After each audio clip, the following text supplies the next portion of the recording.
तो राव बीका के बारे में अपन पढ़ रहे हैं। बीका 1465 से 1504 बीकानेर राज्य के संस्थापक है।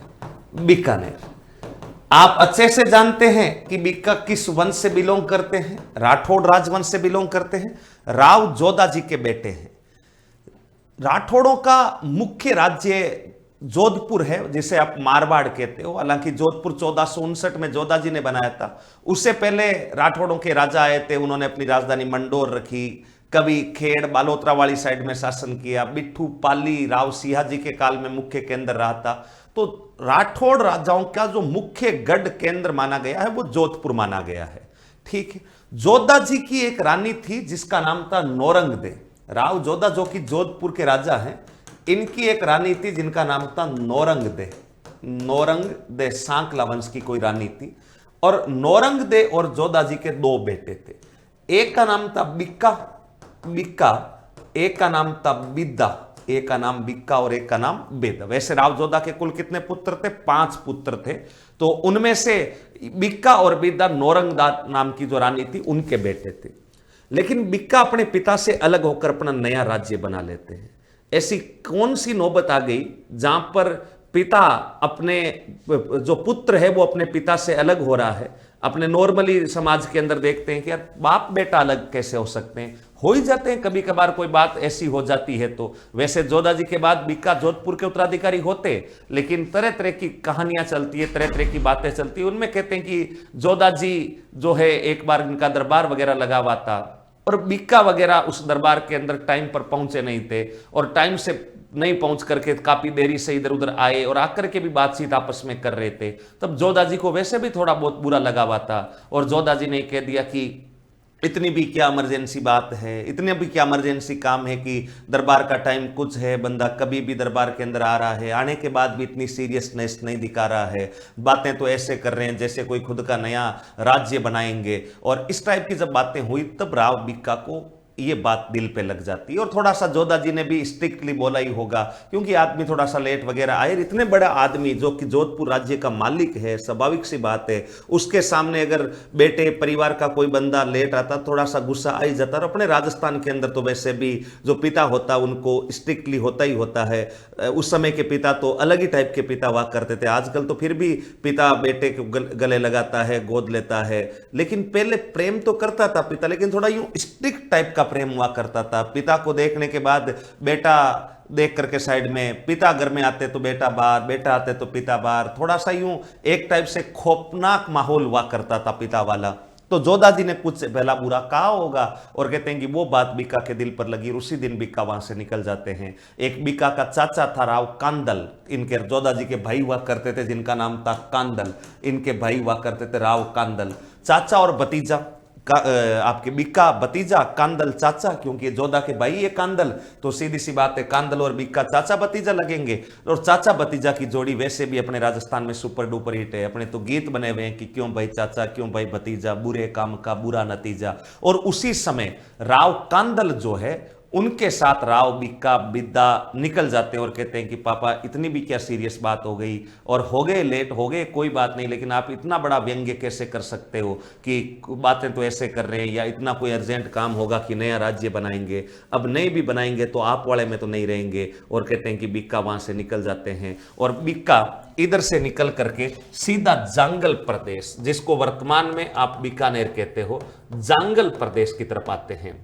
ये खाली पड़ा हुआ क्षेत्र था, जंगल था, इसलिए मेरे हिसाब से इसका नाम जंगल प्रदेश रहा होगा। उसके बाद ये जांगल के नाम से लोकप्रिय हो गया, महाभारत वगैरह के अंदर इसको जांगल प्रदेश बता रखा है। तो जांगल प्रदेश वाले क्षेत्र में आते हैं और जांगल प्रदेश वाले क्षेत्र में करणी माता ये उस समय देशनोक में रहा करते थे। करणी माता जी, करणी माता राजस्थान की मुख्य लोक देवी है करणी माता। उनके पास जाते हैं, उनसे आशीर्वाद मांगते हैं कि देवी तुम बताओ क्या करना है क्या नहीं करना है, किधर से राज्य बनाना है। और जोधा जी को इन्होंने कहा कि आप इधर जंगल की तरफ निकल, बिक्का जी को कहा कि आप जंगल की तरफ निकल जाइए, जहां पर भी जाओगे तुम्हारी वाह होगी, तुम्हारा राज्य हमेशा फला फूलेगा और मैं वरदान देती हूं कि तुम्हारा राज्य जोधपुर से बड़ा भी होगा। तब से अपने कहावत बन गई कि बिक्का थारो बिकाणो जोदाणे सवायो बाजसी, बिक्का थारो बिकाणो जोदाणे सवाया बाजसी। बोला कि बिक्का तेरा राज्य जोधपुर के बराबर तक का राज्य हो जाएगा, उससे अच्छा ही होगा, कोई उसे कमजोर नहीं बताएगा। ये एकमात्र ऐसा उदाहरण है इतिहास के अंदर जब किसी रियासत से कोई बंदा अलग होकर के नया राज्य बनाता है और वो इतना शक्तिशाली हो गया कि उसका इतिहास भी मूल राज्य के बराबर हो जाए। जैसे उदाहरण के लिए मेवाड़ से शाहपुरा रियासत बनी, मेवाड़ से प्रतापगढ़ रियासत बनी, तो अलग अलग रियासतें टूटी, लेकिन प्रतापगढ़ का कितना बड़ा इतिहास है अपन जानते तक नहीं है, अपने सिलेबस में मेन कोर्स में नहीं, इतिहास तो है ही लेकिन अपने मेन कोर्स तक नहीं है। जयपुर से अलवर अलग होकर के टूटी थी, आप जानते हो कितना अलवर वगैरह का इतिहास है, ज्यादा इतिहास नहीं है। जयपुर के साइड में से टोंक वाला क्षेत्र अलग बना था, कहां इतना बड़ा इतिहास है, लेकिन जितना इतिहास जोधपुर का है उतना का उतना बड़ा इतिहास बीकानेर का है। ये करणी माता जी ने कहा कि बिक्का थारो बिकाणो जोदाने सवायो बाजसी, कि बिक्का तेरा बिकाना जोदाने से सवाया बाजेगा। अब बिक्का करणी माता से आगे अनुमति लेकर के इधर कोडम देसर वाले क्षेत्र में आ जाते हैं, एक जगह पड़ती है कोडम देसर, और यहां 1465 में अपना साम्राज्य की नींव डाल देते हैं। लेकिन इधर कोडम देसर के आगे वाले एरिया में जगह पड़ती है पुंगलगढ़ वर्तमान में तो बीकानेर में, लेकिन उस समय बाटियों का अधिकार था, जैसलमेर वाले का बाटियों का अधिकार था।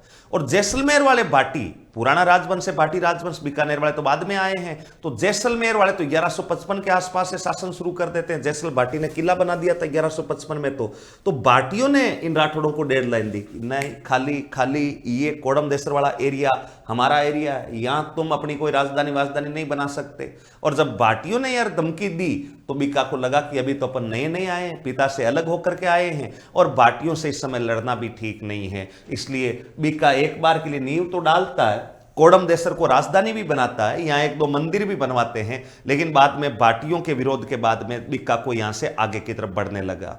अब बीका आगे जाएं तो जाएं कहां, आगे जैसे ही कोडम देसर छोड़ करके वर्तमान जो बीकानेर है उसकी दिशा में बढ़े तो यहां पर पांडु जी गोदारा का शासन था। पांडु जी गोदारा बहुत बड़े इस क्षेत्र के आपके आदमी हुआ करते थे। पांडु जी गोदारा खूब सारी जमीन वगैरह इनके अधिकार में थी, इनके शासन वगैरह में थी, लेकिन दिक्कत यह थी कि इसी पांडु जी गोदारा के पास में पालू जी सारण का भी शासन था। पालू जी सारण, अब बीका के सामने तो चुनौती है, भाई बीका पिता से अलग होकर के आया है, करणी माता से आशीर्वाद लिया है, करणी माता ने कहा कि बीका थारो बिकाणो जोदाने सवायो बाजसी। उसके बाद बीका को लगा कि यार अपना राज्य तो शक्तिशाली हो जाएगा। बीका ने कोडम देसर नामक स्थान पर नींव डाली, लेकिन बाटियों ने कहा कि यहां नहीं, खाली करो ये एरिया, तो बीका आगे बढ़ गए। आगे बढ़े तो जाए कहां, आगे पांडु गोदारा और पालू जी सारण का राज्य आ जाता है। लेकिन दिक्कत यह थी कि पांडु जी और पालू जी के बीच में नहीं बनती थी, ये दोनों जाट जाति में आते हैं, पालू जी सारण और पांडु जी गोदारा, इनके अंदर बिल्कुल भी नहीं बनती थी। इनके नहीं बनने के पीछे को अलग अलग कारण बताया जाता है। कहते हैं कि कोई एक मालदी नाम की रानी थी जो कि पांडु जी से प्रेम करती थी और उसकी शादी किससे हो गई थी, पालू जी से हो गई थी। बाद में पांडु जी ने उस मालदी नामक रानी का कहते हैं कि अपहरण कर लिया था। इसे गोदार ये सारण वगैरह नाराज हो जाते हैं। जब ये पालू जी सारण नाराज होते हैं तो हालांकि लंबी कहानी है, कभी मैं गोदारा और सारण जाति के इतिहास को लेकर के अलग से मैं वीडियो बनाऊंगा, अभी तो केवल शॉर्ट में समझने के लिए बातें याद रखें। बाकी गोदारा और सारण जाति का भी बहुत बड़ा गौरवशाली इतिहास था बीकानेर वाले क्षेत्र में, उसको लेकर के कभी अपन और अलग से पूरा विस्तार से उनके बारे में पढ़ेंगे। अभी इतना याद रखें कि कोई मालदी नाम की रानी थी, उस रानी के साथ आपके विवाह को लेकर के विवाद हो जाता और उस विवाद के अंदर ये पालू जी जो सारण है ये और पांडु जी गोदारा आपस में लड़ देते हैं। अब लड़ने को लेकर के कई रीजन बताए, लड़ने को लेकर के कई गठबंधन में ऐसा कहते हैं कि बाटी जो कि उस समय शक्तिशाली थे वो इनके साथ आ गए, बेनीवाल वो शक्तिशाली थे वो सारणों के साथ आ जाते हैं, कसवा वो शक्तिशाली थे वो भी सारणों के साथ आते हैं। तो सारणों का गठबंधन बहुत बड़ा गठबंधन हो जाता है। पालू जी सारण के साथ बाटी है, बाटियों के अलावा आप देख लीजिए कसवा है, बेनीवाल है, ये सब पालू जी के साथ आते हैं। पांडु गोदारा के साथ में ऐसा कहते हैं कि मांगलिया, गहलोत ये कुछ लोग थे, लेकिन इस लड़ाई के अंदर कहते हैं कि पालू जी सारण जीत गए थे। अब बीका बहुत तेज दिमाग के हैं, बीका को लगा कि यार इस समय पांडु गोदारा से हाथ मिलाना चाहिए, और पांडु गोदारा और बीका दोनों मिलते हैं और दोनों मिलकर के ये कहते हैं पांडु कि बीका अगर आप मेरे साथ मिलकर पालू जी सारण को पराजित कर देते हैं तो ये बीकानेर के आसपास वाला जो मेरे आसपास का क्षेत्र है वो मैं तुम्हें दे दूंगा, तुम यहां आराम से शासन कर लेना। तो राव बीका और पांडु गोदारा इन्होंने मिलकर के कहते हैं कि पालू सारण पर अटैक किया था, पालू सारण को हराया और अपना बदला चुकता किया। और उसके बाद जब राजा बनने का नंबर आया तो बीका ने कहा कि राजा पांडु गोदारा तुम बन जाओ, मैं आपके साथ शासन में सहयोगी बन जाऊंगा। लेकिन पांडु गोदारा ने कहा कि नहीं, राजा आप बनोगे और राजा आप बन करके राज तिलक मैं करूंगा। तब से ये परंपरा भी चल गई कि बीकानेर में जो भी राजा बनता था उसका राज्य अभिषेक गोदारा जाति के लोगों द्वारा किया जाता था। पांडु के नाम पर एक गांव पड़ता बीकानेर में पांडुसर, और पांडुसर में जो गोदारा वंश जाति के लोग थे वो पांडुसर गोदारा यानी पांडु गोदारा के जो वंशज थे वो बीकानेर के राजाओं का राज्य अभिषेक भी किया करते थे। राव बीका का राज्य अभिषेक किया था पांडु गोदारा ने, और पांडु गोदारा की सहायता से 1488 ईस्वी के अंदर राव बीका ने कौन सा नगर बना लिया था? बीकानेर शहर बना लिया था। कौन सा नगर बना लिया था? बीकानेर शहर बना लिया था, ध्यान रखना। तो राव बीका अपने पिता से अलग होकर के देशनौका करके करणी माता से आशीर्वाद लिया। करणी माता ने कहा कि बीका थारो बीकानो सवाए बादसी। अब बीका माता जी का आशीर्वाद लेके कोडम देसर नामक स्थान पर आकर राठौड़ वंश की नींव डालते हैं, लेकिन वहां से भाटियों ने वो एरिया खाली करवाया। तो बीका आगे बढ़े तो आगे गोदारा और सारण जाति के जाटों का अधिकार था। गोदारा और सारण आपस में लड़ रहे थे, कोई मालदी नाम की रानी का मैटर था। कहते हैं कि पालू सारण के साथ उनकी शादी तय हो गई थी, जबकि मालदी पांडु गोदारा से शादी करना चाहती थी। इस बात को लेकर के विवाद हुआ। विवाद में सारणों के पक्ष में बेनीवाल आ गए, कसवा आ गए, भाटी आ गए। पांडु जी उस युद्ध में हार जाते हैं। बाद में पांडु जी गोदारा राव बीका से अपना हाथ मिलाते हैं और बीका और पांडु जी ने मिलकर सारण को हराया, और ये आसपास वाला जो एरिया था वो बीका जी को दे दिया। बीका जी राजा बन गए, और राजा बन करके राज्य अभिषेक बताओ किसने शुरू कर दिया था? गोदाराओं ने शुरू कर दिया था। तब से बीकानेर क्षेत्र में तो ये परंपरा है। वैसे आप नया मकान वगैरह बनाते हो तो लोग कहते हैं कि भाई नींव पंडित जी से पूजा करवाई जाए या किसी और से कन्या से पूजा करवाई जाए, लेकिन बीकानेर वाले क्षेत्र में तो यहां तक आ जाता है कि गोदारा जाति को जाट अगर किसी मकान या किसी भी किले भवन महल की नींव रखता है तो बहुत शक्तिशाली हो जाता है। जैसे कि राव बीका के राज्य की नींव पांडु गोदारा ने रखी, और वो राज्य इतना फला फूला, इतना समृद्ध हुआ कि आज भी आरपीएससी का फेवरेट इतिहास है बीकानेर का इतिहास, वहां से प्रश्न पूछा जाता है। तब से यह परंपरा है कि बीका के राज्य जिस प्रकार से गोदाराओं के हाथ के कारण फला फूला, तो आज बीकानेर क्षेत्र के तो कई गांवों के वगैरह के अंदर आपके गोदारा जाति के लोगों से मकानों की नींव तक रखवा देते हैं, और गोदारा जाति के लोग रखते हैं, बड़ी मजबूती से रखते हैं। तो इस टाइप की बातें चलती, यानी बीकानेर वाला जो क्षेत्र है यहां पहले शक्तिशाली राजवंश जो था वो गोदारा था।